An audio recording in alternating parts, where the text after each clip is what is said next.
to the world famous Black Mountain Shooting Range. Again, where we will be teaching you how to load and shoot 1853 Enfield rifles. We used to have an 1858 Enfield carbine, but it died out on us. So, that is missing a ring. We'll have to get that checked in later. Oh, right, we aren't supposed to shoot 398. Oh, well, alright. Here, I'll trade it out. You can do the thing. Alright, so, this is the rifle we're not supposed to shoot. During this talk, I'm going to be calling it a rifle and a musket, just because I keep switching back and forth. This is a rifled musket, however. Common misconception. Muskets can't have rifling on the inside.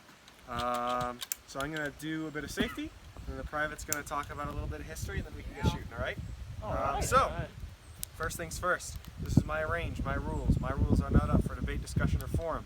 Anybody that has a problem with my rules will be asked to leave the range, and I will halt program until you do so. Is that clear? Yes, sir. Alright, so these are our 3 always rules here. We're going to go through them one by one, repeating them out loud so I know you have them. And then we'll dive into each one as we go a little bit, alright? So, number 1 with me. Always keep the gun pointed in a safe direction. Do any of you young gentlemen know what the 2 safe directions are on this range? Up and? At the range. Downrange. Yes, so why downrange? Because Because they'll be shooting that way. Can't hit anything but the range. Yeah. And why up? Because you can't hit any people up there. Okay, but everything that goes up must come down, right? Gives you time to. But Yeah. these are kind of scattered, so you're not gonna hit. It's not gonna come straight down. On Sure. So that's not the precise answer, however that is correct. So, with modern rifles, the ready position is down. Especially when you're moving around with it, and then once you're ready to shoot, that's when you bring it up to the up position. However, we're not shooting modern rifles. We are shooting these older ones, and they also have these soft lead balls. Those soft lead balls are the reason that we keep them pointed down at the ground, because soft lead balls have the tendency to do what is known as spalling when fired into the ground, which is where they hit something more dense than themselves, probably a rock, and then they shatter and fragment into what is called spalling. Which is those lead fragments there. Those lead fragments then ricochet and bounce around and lodge themselves into your knees and my knees. The only difference between your knees and my knees is that my knees do not need to hike 4 miles in any given direction in order to escape this valley. So, unless you want to hike out of this valley with lead fragments in your knees, please keep the guns pointed downrange and up at all times. Sound good? Yep. Great. All right. Number 2 with me. Always keep your finger off the trigger until ready to shoot. So, what's going to happen? We're each going to step up 2 by 2. I'm going to teach you and then load myself. The first shot, you can fire that off. The second shot, you can lead me through it, but I'll still do all the physical loading. Then third shot, I'll go ahead and hand the gun to you. You can do all the loading and then shoot yourself, all right?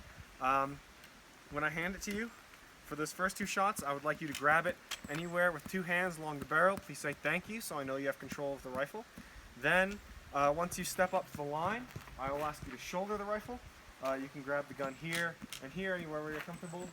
Put the butt of the gun right in your shoulder there, and hold it pointed down range. I'm going to ask that when you are ready to shoot, please yell fire in the hole. That is your cue to me that you're getting ready to shoot.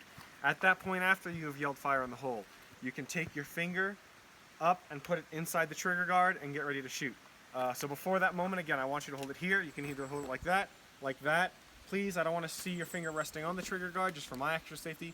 Definitely don't want to see your finger inside the trigger guard, all right? If you have your finger inside the trigger guard before you are ready to shoot, then one of 2 things could happen.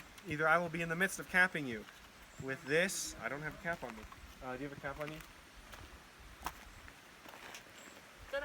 Thank you. This is a cap. It has mercury fulminate in the tip there. It also kind of looks like Abraham Lincoln's top hat. God rest his soul. You'll be able to get a closer look at that once you step up to the firing line. But if you have your finger inside the trigger guard before I'm ready for you, one of 2 things will happen. Either I will be in the midst of capping you, where I put this cap on this nipple there. You will accidentally pull the trigger, bring down the hammer down hard onto my finger, at which point I will scream in pain and then yell in anger. Or I will have already capped you, but you haven't yelled fire in the hole, so I'm not ready for you to shoot. And then you'll accidentally pull the trigger, fire off a shot, at which point I will scream in fear and yell in anger, alright? So, to prevent me from screaming and yelling, please keep your finger outside of the trigger until ready to shoot, alright?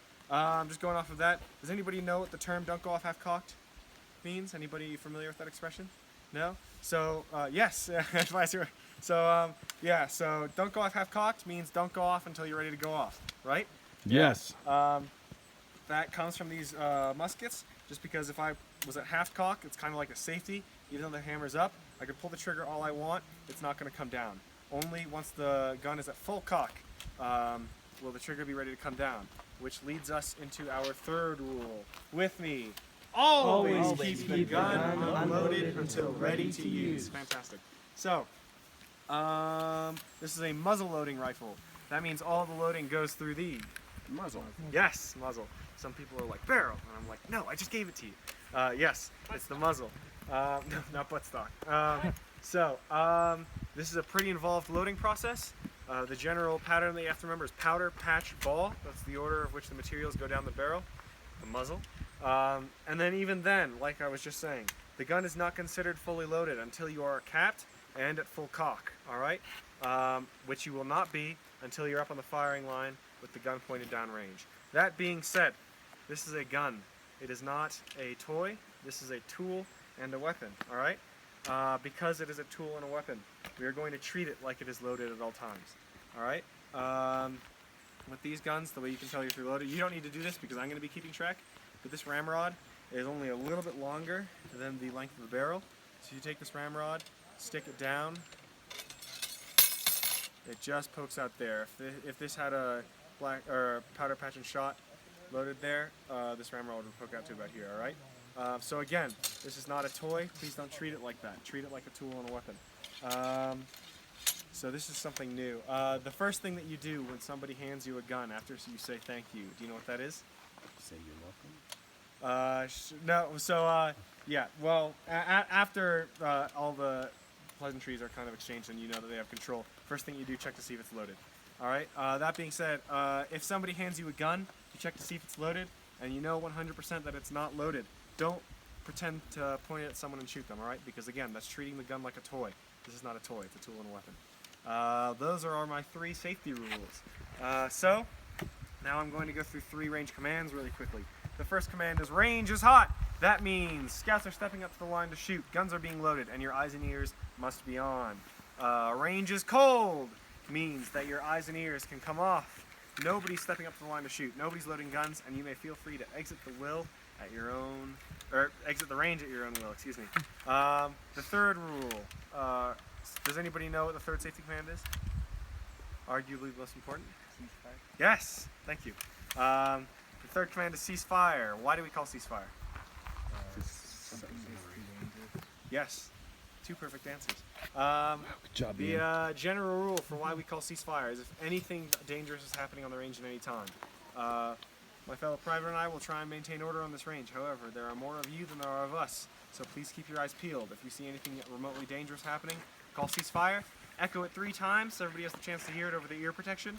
If you're standing up on the line with a gun fully loaded, ready to pull the trigger, and someone yells ceasefire, should you just get rid of that shot or keep it? Keep it, yes. Because the ceasefire could be directly applying to you and you just don't know. So examples of why we might call ceasefire. If some animals walked across our range, if it began to thunder and lightning, or if a scout or an instructor was losing control of the rifle or handling it inappropriately or irresponsibly, please call ceasefire. Alright? That's all I got for you.